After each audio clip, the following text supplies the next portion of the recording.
ಈ ಸ್ಟಾಕ್ ಅಲ್ಲಿ ಕೇವಲ 4 ವರ್ಷದ ಹಿಂದೆ 1 ಲಕ್ಷ ರೂಪಾಯಿಯನ್ನ ಇನ್ವೆಸ್ಟ್ಮೆಂಟ್ ಮಾಡಿದ್ರೆ ಇವತ್ತು ಅದೇ ಸ್ಟಾಕ್ 30 ಲಕ್ಷ ರೂಪಾಯಿ ವರ್ತ್ ಆಗ್ತಾ ಇತ್ತು. ಹೌದು, ನಿಮ್ಮ 1 ಲಕ್ಷ ರೂಪಾಯಿ 30 ಲಕ್ಷ ರೂಪಾಯಿ ಆಗ್ತಾ ಇತ್ತು. 5 ವರ್ಷದಲ್ಲಿ 3180% ರಿಟರ್ನ್ ಅನ್ನ ಕೊಟ್ಟಿದೆ ಈ ಪರ್ಟಿಕ್ಯುಲರ್ ಸ್ಟಾಕ್. ಅದೇ ರೀತಿ ಲಾಸ್ಟ್ 1 ವರ್ಷದ ರಿಟರ್ನ್ ಅನ್ನ ನೋಡೋದಾದ್ರೆ 158% ರಿಟರ್ನ್ ಅನ್ನ ಕೊಟ್ಟಿದೆ ಈ ಸ್ಟಾಕ್ ಅಂತ ಹೇಳ್ಬೋದು. ಯಾವ ಸ್ಟಾಕ್ ಅಂತ ನಾವು ನೋಡೋದಾದ್ರೆ BSE ಲಿಮಿಟೆಡ್ ಅಂತ, ಬಾಂಬೆ ಸ್ಟಾಕ್ ಎಕ್ಸ್ಚೇಂಜ್ ಅಂತ ಕರಿತೀವಿ. ಈ ಸ್ಟಾಕ್ ಅಲ್ಲಿ ಈಗ ಇನ್ವೆಸ್ಟ್ಮೆಂಟ್ ಮಾಡೋದು ಬೆಟರಾ ಅಥವಾ ಅವಾಯ್ಡ್ ಮಾಡೋದು ಬೆಟರಾ? ಈಗಲೂ ಇನ್ವೆಸ್ಟ್ಮೆಂಟ್ ಮಾಡಿದ್ರೆ ನಮ್ಗೆ ಒಳ್ಳೆ ಆಪರ್ಚುನಿಟಿ ಮುಂದೆ ಕಾದಿದ್ಯಾ ಅಂತ ಈ ವಿಡಿಯೋದಲ್ಲಿ ಕಂಪ್ಲೀಟ್ ಆಗಿ ಅರ್ಥ ಮಾಡ್ಕೊಳ್ಳೋಣ. ಎಲ್ಲರಿಗೂ ನಮಸ್ಕಾರ, ನನ್ನ ಹೆಸರು Harish, Bengaluru traders club YouTube ಚಾನಲ್ಗೆ ಸ್ವಾಗತ. ನೀವೇನಾದ್ರೂ ನಮ್ಮ ಚಾನಲ್ಗೆ ಹೊಸಬ್ರಾಗಿದ್ರೆ ಈ ಚಾನಲ್ ಅನ್ನ ಸಬ್ಸ್ಕ್ರೈಬ್ ಮಾಡಿಕೊಂಡು ಈ ವಿಡಿಯೋಗೊಂದು ಲೈಕ್ ಕೊಟ್ಟು ಪ್ರೋತ್ಸಾಹ ನೀಡಿ. ನಿಮಗೆ ಗೊತ್ತೇ ಇರುತ್ತೆ, ನಾವೆಲ್ಲ ಸ್ಟಾಕ್ ಮೇಲೆ ಇನ್ವೆಸ್ಟ್ಮೆಂಟ್ ಮಾಡಬೇಕು ಅಂದ್ರೆ ಸ್ಟಾಕ್ ಎಕ್ಸ್ಚೇಂಜಸ್ ನ ಅವಶ್ಯಕತೆ ಎಷ್ಟಿರುತ್ತೆ ಅಂತ. ನಮ್ಮ ಇಂಡಿಯಾದಲ್ಲಿರುವ 2 ಸ್ಟಾಕ್ ಎಕ್ಸ್ಚೇಂಜ್ ಅಲ್ಲಿ ಬಾಂಬೆ ಸ್ಟಾಕ್ ಎಕ್ಸ್ಚೇಂಜ್ ಮತ್ತೆ ನ್ಯಾಷನಲ್ ಸ್ಟಾಕ್ ಎಕ್ಸ್ಚೇಂಜ್ ಎರಡು ಕೂಡ ತುಂಬಾ ಇಂಪಾರ್ಟೆಂಟ್ ಆಗಿರುತ್ತೆ. ಅದರಲ್ಲಿ ಬಾಂಬೆ ಸ್ಟಾಕ್ ಎಕ್ಸ್ಚೇಂಜ್ ಅನ್ನೋದು ಸ್ಟಾಕ್ ಮಾರ್ಕೆಟ್ ಅಲ್ಲಿ ಅಫಿಷಿಯಲ್ ಆಗಿ ಲೀಸ್ಟ್ ಆಗಿದೆ. ಇನ್ನು ನ್ಯಾಷನಲ್ ಸ್ಟಾಕ್ ಎಕ್ಸ್ಚೇಂಜ್ ಅನ್ನೋದು 2025ರಲ್ಲಿ ಬರುವಂತಹ ಚಾನ್ಸಸ್ ಇರುತ್ತೆ. ಸೊ 2025ರಲ್ಲಿ ನ್ಯಾಷನಲ್ ಸ್ಟಾಕ್ ಎಕ್ಸ್ಚೇಂಜ್ IPO ಮುಖಾಂತರ ಸ್ಟಾಕ್ ಮಾರ್ಕೆಟ್ ಅಲ್ಲಿ ಲೀಸ್ಟ್ ಆಗುವ ಚಾನ್ಸಸ್ ಕೂಡ ಇರುತ್ತೆ. ಬಾಂಬೆ ಸ್ಟಾಕ್ ಎಕ್ಸ್ಚೇಂಜ್ ಅನ್ನೋದು BSE ಲಿಮಿಟೆಡ್ ಆಗಿರುತ್ತೆ. ಇದೊಂದು ಇಂಡಿಯನ್ ಸ್ಟಾಕ್ ಎಕ್ಸ್ಚೇಂಜ್ ಆಗಿದ್ದು ಲೊಕೇಟೆಡ್ ಆಗಿರೋದು ದಲ್ಲಾಲ್ ಸ್ಟ್ರೀಟ್, ಮುಂಬೈಯಲ್ಲಿ ಆಗಿರುತ್ತೆ. ಕಂಪನಿ ಬಂದು ಫೆಸಿಲಿಟೇಟ್ ಮಾಡೋದು trading in equity, currencies, debt instruments, derivatives like futures and options ಮತ್ತೆ ಮ್ಯೂಚುವಲ್ ಫಂಡ್ಸ್ ಅಲ್ಲೂ ಕೂಡ ಈ ಕಂಪನಿ ವರ್ಕ್ ಮಾಡ್ತಾ ಇದೆ. ಅದೇ ರೀತಿ ಈ ಕಂಪನಿಯ ಹಿಸ್ಟ್ರಿಯನ್ನ ನಾವು ನೋಡಿದಾಗ ಫಸ್ಟ್ ಎವರ್ ಸ್ಟಾಕ್ ಎಕ್ಸ್ಚೇಂಜ್ ಇನ್ ಏಷ್ಯಾದಲ್ಲಿ ಆಗಿರುತ್ತೆ. 1875 ಅಲ್ಲಿ ಈ ಕಂಪನಿ ಎಸ್ಟಾಬ್ಲಿಷ್ ಆಯಿತು. ಅದೇ ರೀತಿ 2017ರಲ್ಲಿ BSE ಬಂದು ಸ್ಟಾಕ್ ಮಾರ್ಕೆಟ್ಗೆ ಲೀಸ್ಟ್ ಆಯಿತು IPO ಮುಖಾಂತರ. ಈ ಕಂಪನಿಯ ಸರ್ವಿಸಸ್ ಅನ್ನ ನೋಡೋದಾದ್ರೆ ಟ್ರೇಡಿಂಗ್ ಅಂಡ್ ಕ್ಲಿಯರೆನ್ಸ್ ಅನ್ನ ಕೊಡುತ್ತೆ. Company provides platform for the trading equity, debt equity derivatives ಇರ್ಬೋದು, ಕರೆನ್ಸಿ ಡಿರೈವೇಟಿವ್ಸ್ ಇರ್ಬೋದು, ಕಮಾಡಿಟಿ ಡಿರೈವೇಟಿವ್ಸ್ ಇರ್ಬೋದು, SME startups, interest rate futures ಮತ್ತೆ ಅಗ್ರಿಕಲ್ಚರಲ್ ಸ್ಪಾಟ್ ಮಾರ್ಕೆಟ್ಸ್ಗೂ ಕೂಡ ಕಂಪನಿ ಸರ್ವಿಸ್ ಅನ್ನ ಕೊಡ್ತಾ ಇದೆ. ಸರ್ವಿಸಸ್ ಟು ಕಾರ್ಪೊರೇಟ್ಸ್ ಅನ್ನ ನೋಡೋದಾದ್ರೆ ಲೀಸ್ಟಿಂಗ್ ಆಫ್ ಈಕ್ವಿಟಿ ಸ್ಟಾಕ್ಸ್ ಇರ್ಬೋದು, ಡೆಟ್ ಸೆಕ್ಯೂರಿಟೀಸ್ ಇರ್ಬೋದು, ಮ್ಯೂಚುವಲ್ ಫಂಡ್ಸ್ ಇರ್ಬೋದು ಮತ್ತೆ ಕಮರ್ಷಿಯಲ್ ಪೇಪರ್ಸ್ ಮೇಲೆ ಕೂಡ ಕಂಪನಿ ವರ್ಕ್ ಮಾಡುತ್ತೆ. ಡಿಸ್ಟ್ರಿಬ್ಯೂಷನ್ ಅನ್ನ ನೋಡಿದಾಗ ಡಿಸ್ಟ್ರಿಬ್ಯೂಷನ್ ಅಲ್ಲಿ ಬುಕ್ ಬಿಲ್ಡಿಂಗ್ ಸರ್ವಿಸಸ್ ಇರ್ಬೋದು, IPO ಇರ್ಬೋದು, ಆಫರ್ ಟು ಬೈ ಇರ್ಬೋದು, ಆಫರ್ ಫಾರ್ ಸೆಲ್ ಇರ್ಬೋದು, ನ್ಯೂ ಬಾಂಡ್ ಪ್ಲಾಟ್ಫಾರ್ಮ್ ಇರ್ಬೋದು, ಇನ್ಶೂರೆನ್ಸ್ ಮತ್ತೆ ಮ್ಯೂಚುವಲ್ ಫಂಡ್ಸ್ ಡಿಸ್ಟ್ರಿಬ್ಯೂಷನ್ ಅನ್ನ ಮಾಡ್ತಾ ಇದೆ. ಇನ್ನು ಬಾಂಬೆ ಸ್ಟಾಕ್ ಎಕ್ಸ್ಚೇಂಜ್ ನ ಮಾರ್ಕೆಟ್ ಕ್ಯಾಪಿಟಲೈಸೇಷನ್ ಅನ್ನ ನಾವು ನೋಡಿದಾಗ 80,549 ಕೋಟಿ ಇದೆ. ಅದೇ ರೀತಿ ಸ್ಟಾಕ್ PE ರೇಷಿಯೋ ನೋಡಿದ್ರೆ 97.8 ಅಲ್ಲಿ ಇದೆ. ROCE ಬಂದು 20%, ROE ಬಂದು 15.2% ಇದೆ. ROCE ಮತ್ತೆ ROE ಎರಡು ಕೂಡ ತುಂಬಾ ಅಟ್ರಾಕ್ಟಿವ್ ಆಗಿದೆ ಅಂತ ಹೇಳ್ಬೋದು. ಇನ್ನು ಈ ಕಂಪನಿಯ ದೊಡ್ಡ ಅಡ್ವಾಂಟೇಜ್ ಏನಂದ್ರೆ ಈ ಕಂಪನಿಗೆ ಯಾವುದೇ ರೀತಿಯ ಸಾಲ ಇಲ್ಲ. ಕಂಪನಿ ಬಂದು ಡೆಟ್ ಫ್ರೀ ಕಂಪನಿ ಆಗಿರುತ್ತೆ. ಅದೇ ರೀತಿ ಡಿವಿಡೆಂಟ್ ಈಲ್ಡ್ ಅನ್ನ 0.26% ಉಳಿಸ್ಕೊಂಡಿದ್ರೆ ಡಿವಿಡೆಂಟ್ ಪೇ ಔಟ್ ಬಂದು 26% ಇದೆ. ಇನ್ನು ಅದೇ ರೀತಿ ರಿಸರ್ವ್ಸ್ ಅನ್ನ ನೋಡೋದಾದ್ರೆ 3681 crores ರಿಸರ್ವ್ಸ್ ಅನ್ನ ಇವರು ಉಳಿಸ್ಕೊಂಡಿದ್ದಾರೆ. ಈ ಪರ್ಟಿಕ್ಯುಲರ್ ಇದರಲ್ಲಿ ತುಂಬಾ ಅಟ್ರಾಕ್ಟಿವ್ ಆಗಿ ಕಾಣಿಸ್ತಾ ಇರೋದು ಬಂದು ಇಂಟ್ರೆನ್ಸಿಕ್ ವ್ಯಾಲ್ಯೂ ಆಗಿರುತ್ತೆ. ಹೌದು, ಸ್ಟಾಕ್ ಈಗ ಆಲ್ಮೋಸ್ಟ್ 5950 ಅಲ್ಲಿ ಟ್ರೇಡ್ ಆಗ್ತಾ ಇದ್ರು ಕೂಡ ಇನ್ನು intrinsic value 612 rupees intrinsic value ನಾವು ಉಳಿಸ್ಕೊಂಡಿದೆ.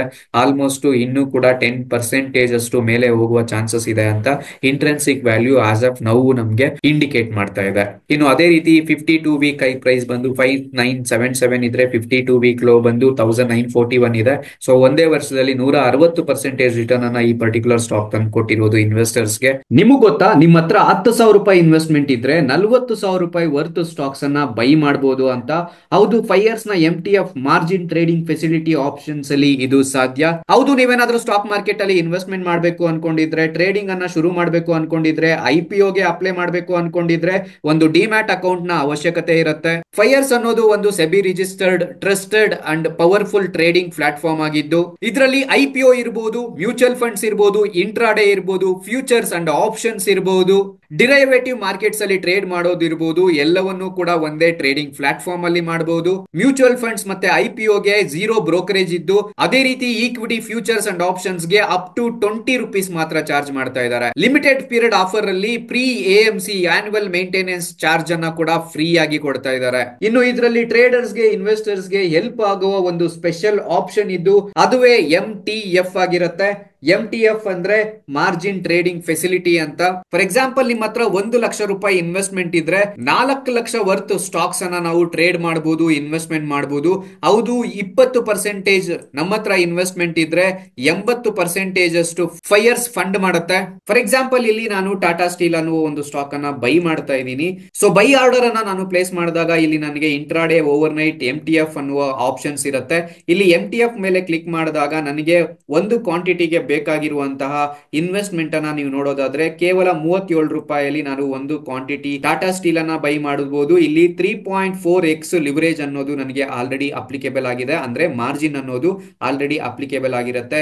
ಇದನ್ನೇ ನಾನು ಓವರ್ ನೈಟ್ ಪೊಸಿಷನ್ ನಲ್ಲಿ 100 ಕ್ವಾಂಟಿಟಿನ ಬೈ ಮಾಡಬೇಕು ಅಂದ್ರೆ ನನಗೆ ಬೇಕಾಗಿರುವಂತಹ ಮಾರ್ಜಿನ್ ಬಂದು 13,000 ರೂಪಾಯಿ ಆಗಿರುತ್ತೆ. ಅದೇ ರೀತಿ MTF ಅಲ್ಲಿ ನಾನು 100 ಕ್ವಾಂಟಿಟಿಯನ್ನ ಬೈ ಮಾಡ್ತಾ ಇದ್ದೀನಿ ಅಂದಾಗ ಕೇವಲ 3,782 ರೂಪಾಯಿಯಲ್ಲಿ 3.4x ಮಾರ್ಜಿನ್ ಲಿವರೇಜ್ ಅಲ್ಲಿ ನಾನು ಟಾಟಾ ಸ್ಟೀಲ್ 100 ಕ್ವಾಂಟಿಟಿ ಸ್ಟಾಕ್ಸ್ ಅನ್ನ ಬೈ ಮಾಡಬಹುದು. ಇದನ್ನ ನಾನು 1 ವರ್ಷ ಬೇಕಿದ್ರೂ ಕೂಡ ಹೋಲ್ಡ್ ಅನ್ನ ಮಾಡಬಹುದು. ಅದು ಕೂಡ ಕೇವಲ 0.0493% ಇಂಟ್ರೆಸ್ಟ್ ರೇಟ್ ಜೊತೆಗೆ MTF ಫೆಸಿಲಿಟಿಯನ್ನ ಆಫರ್ ಮಾಡ್ತಾ ಇದೆ 5 years ಅಂತ ಹೇಳ್ಬೋದು. ಸೊ ಈ ರೀತಿ 900 ಸ್ಟಾಕ್ಸ್ ಮೇಲೆ ನಾವು ಇನ್ವೆಸ್ಟ್ಮೆಂಟ್ ಅನ್ನ ಮಾಡಬಹುದು MTF ಉಪಯೋಗಿಸಿಕೊಂಡು. ಇನ್ನು ಪ್ರೈಸಿಂಗ್ ವಿಷಯಕ್ಕೆ ಬಂದ್ರೆ ಲೋವೆಸ್ಟ್ ಚಾರ್ಜಸ್ ಗ್ರೇಟ್ ಸರ್ವಿಸ್ ಆಗಿರುತ್ತೆ.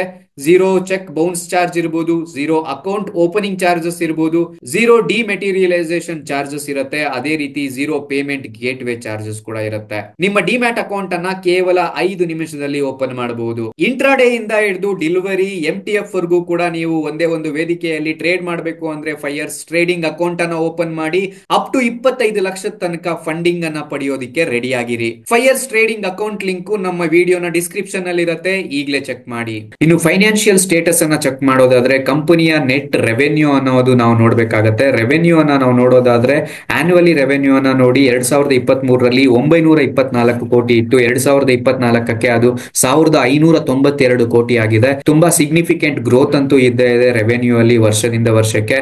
2020ರಲ್ಲಿ ಕೇವಲ 450 ಕೋಟಿ ಇದ್ದಂತಹ ರೆವೆನ್ಯೂ ಇವತ್ತು 1,600 ಕೋಟಿಗೆ ತಲುಪಿದೆ ಅಂತ ಹೇಳ್ಬೋದು. ಈ ಪರ್ಟಿಕ್ಯುಲರ್ ಸಿಗ್ನಿಫಿಕೆಂಟ್ ರೆವೆನ್ಯೂ ಗ್ರೋತ್ ಅನ್ನೋದು ಕೂಡ ಈ ಸ್ಟಾಕ್ ನ ರ್ಯಾಲಿ ಕೊಡೋದಕ್ಕೆ ಒಂದು ರೀಸನ್ ಆಗಿತ್ತು. ಅದೇ ರೀತಿ ಕ್ವಾರ್ಟರ್ಲಿ ರೆವೆನ್ಯೂ ಅನ್ನ ನಾವು ಚೆಕ್ ಮಾಡೋದಾದ್ರೂ ಕೂಡ ಕ್ವಾರ್ಟರ್ಲಿ ರೆವೆನ್ಯೂ ಕೂಡ ತುಂಬಾ ಚೆನ್ನಾಗಿದೆ.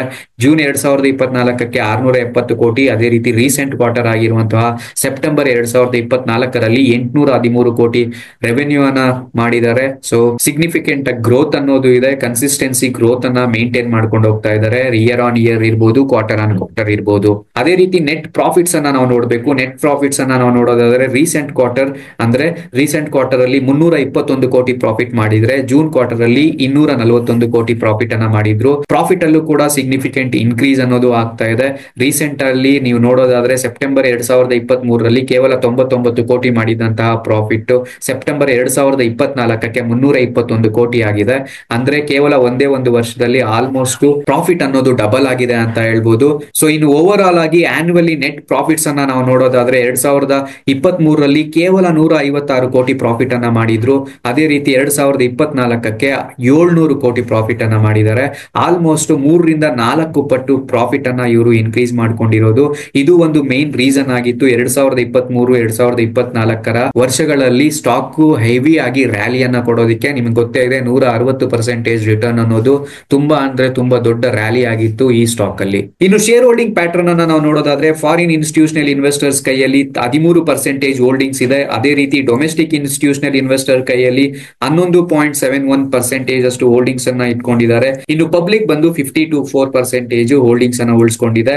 ಇನ್ನು ಅದೇ ರೀತಿ ರೀಸೆಂಟ್ ಕ್ವಾರ್ಟರ್ ಅಲ್ಲಿ ಮ್ಯೂಚುವಲ್ ಫಂಡ್ ಹೌಸಸ್ ಕೂಡ 4 ಕಂಪನೀಸ್ ಹೊಸದಾಗಿ ಈ ಕಂಪನಿ ಮೇಲೆ ಇನ್ವೆಸ್ಟ್ಮೆಂಟ್ ಮಾಡಿದ್ದಾರೆ ಅಂತ ಹೇಳ್ಬೋದು. ಅದೇ ರೀತಿ ಫಾರಿನ್ ಇನ್ಸ್ಟಿಟ್ಯೂಷನಲ್ ಇನ್ವೆಸ್ಟರ್ಸ್ 25 ಕಂಪನೀಸ್ ಈ ಕಂಪನಿಯ ಮೇಲೆ ಹೊಸದಾಗಿ ಇನ್ವೆಸ್ಟ್ಮೆಂಟ್ ಅನ್ನ ಜಾಸ್ತಿ ಮಾಡ್ಕೊಂಡಿದ್ದಾರೆ.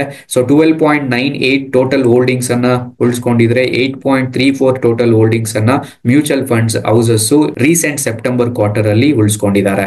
ಸೊ ಇದೇ ಕಂಪನಿಯ ಸ್ಟ್ರೆಂತ್ಸ್ ಅನ್ನ ನಾವು ನೋಡೋದಾದ್ರೆ ಪಾಸಿಟಿವ್ ಬ್ರೇಕ್ಔಟ್ ಬಂದಿದೆ ರೀಸೆಂಟ್ ಆಗಿ. ಅದೇ ರೀತಿ ರೈಸಿಂಗ್ ನೆಟ್ ಕ್ಯಾಶ್ ಫ್ಲೋ ಮತ್ತೆ cash from operating activity rise ಆಗ್ತಾ ಇದೆ. ಸ್ಟ್ರಾಂಗ್ ಆನ್ಯುವಲ್ EPS ಗ್ರೋತ್ ಇದೆ. ಅದೇ ರೀತಿ quarter on quarter EPS growth ಅನ್ನೋದು ರೀಸೆಂಟ್ ರಿಸಲ್ಟ್ಸ್ ಅಲ್ಲಿ ಇನ್ಕ್ರೀಸ್ ಆಗ್ತಾ ಇದೆ. ನ್ಯೂ 52 ವೀಕ್ ಹೈ ಅನ್ನ ಕ್ರಾಸ್ ಮಾಡಿದೆ ಅಂತ ಹೇಳ್ಬೋದು. ಅದೇ ರೀತಿ ಕಂಪನಿಯಲ್ಲಿ ಯಾವುದೇ ರೀತಿಯ ಸಾಲ ಇಲ್ಲ, company with no debt. Increasing revenue every quarter for the past 4 quarters, 4 ಕ್ವಾರ್ಟರ್ಗೆ ಕಂಪೇರ್ ಮಾಡಿದ್ರೆ ಪ್ರತಿ ಕ್ವಾರ್ಟರ್ ಅಲ್ಲೂ ರೆವೆನ್ಯೂ ಅನ್ನೋದು ಇನ್ಕ್ರೀಸ್ ಆಗ್ತಾ ಇದೆ. ಅದೇ ರೀತಿ ಲಾಸ್ಟ್ 2 ಕ್ವಾರ್ಟರ್ ಅಲ್ಲೂ ಪ್ರಾಫಿಟ್ ಅನ್ನೋದು ಇನ್ಕ್ರೀಸ್ ಆಗ್ತಾ ಇದೆ. ಬುಕ್ ವ್ಯಾಲ್ಯೂ ಕೂಡ ಇನ್ಕ್ರೀಸ್ ಆಗ್ತಾ ಇದೆ, ಇಂಪ್ರೂವ್ ಆಗ್ತಾ ಇದೆ. ಕಂಪನಿ ಝೀರೋ ಪ್ರಮೋಟರ್ ಫ್ಲೆಡ್ಜ್ ಅನ್ನ ಮಾಡಿದ್ದಾರೆ. ಯಾವುದೇ ರೀತಿಯ ಕಂಪನಿಯ ಶೇರ್ಸ್ ಅನ್ನ ಇವರು ಯಾವುದೇ ಕಂಪನಿಗೂ ಕೂಡ ಫ್ಲೆಡ್ಜ್ ಮಾಡಿಲ್ಲ. ಅದೇ ರೀತಿ ಹೈಯೆಸ್ಟ್ ರಿಕವರಿ 52 ವೀಕ್ ಲೋ ಇಂದ ರ್ಯಾಪಿಡ್ ರಿಕವರಿ ಅನ್ನ ಪಡ್ಕೊಂಡಿದೆ. ಇನ್ನು ವೀಕ್ನೆಸ್ ಯಾವ್ದಾದ್ರು ಇದೆಯಾ ಅಂತ ನೋಡೋದಾದ್ರೆ company growing cost year on year long term projects ಅಲ್ಲಿ ಕಂಪನಿ ಕಾಸ್ಟ್ ಅನ್ನೋದು ಜಾಸ್ತಿ ಆಗ್ತಾ ಇದೆ ಅಂತ ಹೇಳ್ಬೋದು. ಅದೇ ರೀತಿ PE ರೇಷಿಯೋ ಬಂದು 40 ಮೇಲೆ ಟ್ರೇಡ್ ಆಗ್ತಾ ಇದೆ. ಹೌದು, PE ರೇಷಿಯೋ ಅಟ್ ಪ್ರೆಸೆಂಟ್ ನೋಡೋದಾದ್ರೆ 98ರಲ್ಲಿ PE ರೇಷಿಯೋ ಇದೆ. ಸೊ ಬಿಲೋ 40 ಇರಬೇಕಾಗಿದ್ದು ಈಗ 98ರಲ್ಲಿ ಇರೋದ್ರಿಂದ ಹೈ PE ರೇಷಿಯೋ ಅಂದ್ರೆ according to the PE ratio stock ಅನ್ನೋದು ಓವರ್ ವ್ಯಾಲ್ಯೂಯೇಷನ್ ಝೋನ್ ಅಲ್ಲಿ ಇದೆ. ಇನ್ನು ಆಪರ್ಚುನಿಟೀಸ್ ಅನ್ನ ನೋಡೋದಾದ್ರೆ ಬ್ರೋಕರ್ಸ್ ಬಂದು ರೀಸೆಂಟ್ ಆಗಿ ಅಪ್ಗ್ರೇಡ್ ಮಾಡಿದ್ದಾರೆ ಟಾರ್ಗೆಟ್ ಪ್ರೈಸಸ್ ಅನ್ನ ಹೈ ಲೆವೆಲ್ಗೆ. ಇದು ಮುಂದೆ ಕೂಡ ರ್ಯಾಲಿ ಬರೋ ಚಾನ್ಸಸ್ ಇದೆ ಅಂತ ಫಾರಿನ್ ಇನ್ಸ್ಟಿಟ್ಯೂಷನಲ್ ಇನ್ವೆಸ್ಟರ್ಸ್ ತಮ್ಮ ಶೇರ್ ಹೋಲ್ಡಿಂಗ್ ಅನ್ನ ಇನ್ಕ್ರೀಸ್ ಮಾಡ್ಕೊಂಡಿದ್ದಾರೆ. ಇನ್ನು ಇದೇ ಕಂಪನೀಸ್ಗೆ ಬಿಗ್ ಬ್ರೋಕರೇಜ್ ಫಂಡ್ ಹೌಸಸ್ ಅಥವಾ ಬಿಗ್ ಬ್ರೋಕರೇಜ್ ಕಂಪನೀಸ್ ಟಾರ್ಗೆಟ್ಸ್ ಅನ್ನ ಕೊಟ್ಟಿದ್ದಾರೆ ಅಂತ ಹೇಳ್ಬೋದು. ಜೆಫ್ರೀಸ್ ಅನ್ನುವ ಫಾರಿನ್ ಬ್ರೋಕರೇಜ್ ಬಂದು ಈ ಕಂಪನಿಯನ್ನ ಹೋಲ್ಡ್ ಮಾಡೋದಕ್ಕೆ ಹೇಳಿತ್ತು. ಪ್ರೀವಿಯಸ್ಲಿ 3500 rupees ಇಂದ 5250 rupeesಗೆ ಹೋಗುತ್ತೆ ಅಂತ. ಸೊ ಅದು ರೀಚ್ ಆಗಿದೆ. ಸೊ ಇವಾಗ ಮತ್ತೆ ಇದೇ ಕಂಪನಿ ಬಂದು ಈ ಪರ್ಟಿಕ್ಯುಲರ್ ಸ್ಟಾಕ್ ಅಲ್ಲಿ ಮತ್ತೆ ಟಾರ್ಗೆಟ್ಸ್ ಅನ್ನ ಕೊಟ್ಟಿದ್ದಾರೆ. ಇನ್ನು ಈ ಪರ್ಟಿಕ್ಯುಲರ್ ಸ್ಟಾಕ್ ಅಲ್ಲಿ 6500 ರೂಪಾಯಿವರೆಗೂ ಕೂಡ ಹೋಗುವಂತಹ ಚಾನ್ಸಸ್ ಇದೆ.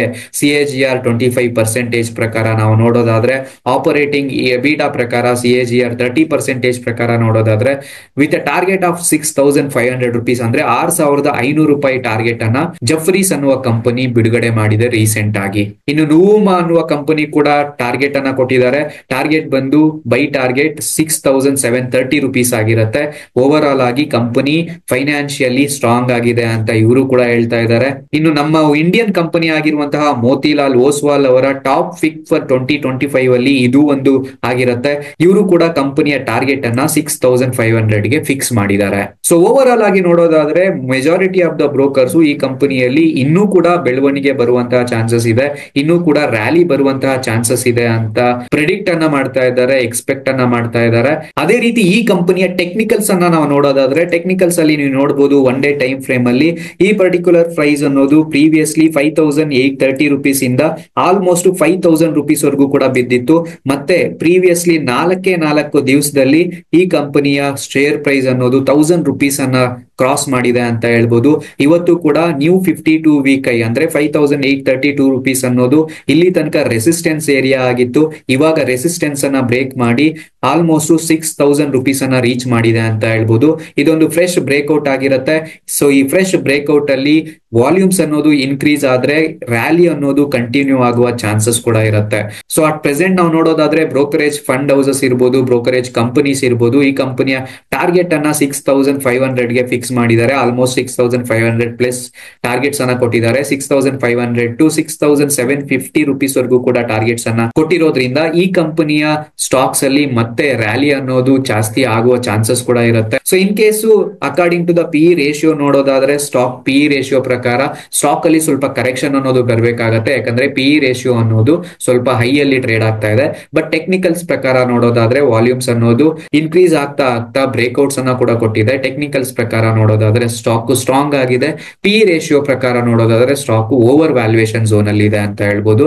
ಸೊ ಈ ಸ್ಟಾಕ್ ಅನ್ನ ನೀವು ನಿಮ್ಮ ವಾಚ್ ಲಿಸ್ಟ್ ಅಲ್ಲಿ ಆಡ್ ಮಾಡ್ಕೊಳ್ಳಿ. ಇದೇ ಸ್ಟಾಕ್ ಅಲ್ಲಿ ಏನಾದ್ರೂ ಸ್ವಲ್ಪ ಕರೆಕ್ಷನ್ ಬಂತು ಅಥವಾ ಈ ಪರ್ಟಿಕ್ಯುಲರ್ ಪ್ರೈಸ್ ರೇಂಜ್ ಅಲ್ಲಿ ರೀಟೆಸ್ಟ್ ತಗೊಂಡು ಮತ್ತೆ ಸ್ಟಾಕ್ ಅಲ್ಲಿ ಒಳ್ಳೆ ಮೊಮೆಂಟಮ್ ಬರ್ತಾ ಇದೆ ಅಂದ್ರೆ ಈ ಸ್ಟಾಕ್ ಅನ್ನ ವಾಚ್ ಲಿಸ್ಟ್ ಅಲ್ಲಿ ಇಟ್ಕೊಂಡು ಈ ಪರ್ಟಿಕ್ಯುಲರ್ ಸ್ಟಾಕ್ ಅಲ್ಲಿ ಇನ್ವೆಸ್ಟ್ಮೆಂಟ್ ಮಾಡೋದ್ರಿಂದ ಮತ್ತೆ ನಮ್ಗೆ ಒಳ್ಳೆಯ ರ್ಯಾಲಿಯನ್ನ ಎಕ್ಸ್ಪೆಕ್ಟ್ ಮಾಡಬಹುದು, ಒಳ್ಳೆಯ ಮೊಮೆಂಟಮ್ ಅನ್ನ ಎಕ್ಸ್ಪೆಕ್ಟ್ ಮಾಡಬಹುದು. ಅದು ಶಾರ್ಟ್ ಟರ್ಮ್ ಅಲ್ಲಿ, ಯಾಕಂದ್ರೆ high chances of positive momentum ಅನ್ನೋದು ಬರುವಂತಹ ಚಾನ್ಸಸ್ ಸದ್ಯಕ್ಕೆ ಇದೆ. ರೀಸೆಂಟ್ ಆಗಿ ನಿಫ್ಟಿ ಅನ್ನೋದು ಡೌನ್ ಟ್ರೆಂಡ್ ಅಲ್ಲಿ ಟ್ರೇಡ್ ಆಗ್ತಾ ಇದ್ರೆ ಬಾಂಬೆ ಸ್ಟಾಕ್ ಎಕ್ಸ್ಚೇಂಜ್ ಎಕ್ಸ್ಚೇಂಜ್ ಅನ್ನೋ ಸ್ಟಾಕ್ ಅಪ್ ಟ್ರೆಂಡ್ ಅಲ್ಲಿ ಟ್ರೇಡ್ ಆಗ್ತಾ ಇದೆ. ಇದು ಏನನ್ನ ಇಂಡಿಕೇಟ್ ಮಾಡ್ತಾ ಇದೆ ಅಂದ್ರೆ ಕಂಪನಿಗೆ ಇರುವಂತಹ ಸ್ಟ್ರೆಂತ್ ಅನ್ನ ಇಂಡಿಕೇಟ್ ಮಾಡ್ತಾ ಇದೆ, ಕಂಪನಿಯ ಮೇಲೆ ಇನ್ವೆಸ್ಟರ್ಸ್ ಇರುವಂತಹ ನಂಬಿಕೆಯನ್ನ ಇಂಡಿಕೇಟ್ ಮಾಡ್ತಾ ಇದೆ ಅಂತ ಹೇಳ್ಬೋದು. ಸೊ ಓವರ್ ಆಲ್ ಆಗಿ ನಾವು ನೋಡೋದಾದ್ರೆ BSE ಅನ್ನೋದು ಒಂದು ಹೈ ಪೊಟೆನ್ಶಿಯಲ್ ಗ್ರೋತ್ ಇರುವ ಒಂದು ಸ್ಟಾಕ್ ಆಗಿರುತ್ತೆ. ಈ ಸ್ಟಾಕ್ ಅನ್ನ ನಿಮ್ಮ ವಾಚ್ ಲಿಸ್ಟ್ ಅಲ್ಲಿ ಇಟ್ಕೊಳ್ಳೋದ್ರಿಂದ ನಿಮ್ಗೆ ಮುಂದೆ ಬರುವಂತಹ ದಿನಗಳಲ್ಲಿ ಪ್ರಾಫಿಟ್ ಮಾಡುವ ಚಾನ್ಸಸ್ ಜಾಸ್ತಿ ಇರುತ್ತೆ. ಹೋಪ್ ಈ ಇನ್ಫಾರ್ಮೇಶನ್ ನಿಮ್ಗೆ ಯೂಸ್ಫುಲ್ ಆಗಿರುತ್ತೆ ಅಂತ ಭಾವಿಸ್ತಾ ಇದ್ದೀನಿ. ಇದೇ ರೀತಿ ಸ್ಟಾಕ್ ಮಾರ್ಕೆಟ್ ಅಲ್ಲಿ ಯಾವ ಸ್ಟಾಕ್ ಅನಾಲಿಸಿಸ್ ಮುಂದಿನ ವಿಡಿಯೋಸ್ ಅಲ್ಲಿ ಬೇಕು ಅಂತ ಕಮೆಂಟ್ ಮಾಡಿ ತಿಳಿಸಿ. ಇದೇ ರೀತಿ ಸ್ಟಾಕ್ ಮಾರ್ಕೆಟ್ ಇನ್ಫಾರ್ಮೇಶನ್ ಗೋಸ್ಕರ ನಮ್ಮ ವಿಡಿಯೋಗೊಂದು ಲೈಕ್ ಕೊಟ್ಟು ಪ್ರೋತ್ಸಾಹ ನೀಡಿ. ಸಿಗೋಣ ಮತ್ತೊಂದು ವಿಡಿಯೋದಲ್ಲಿ. ನಮಸ್ತೆ, ಜೈ ಕರ್ನಾಟಕ.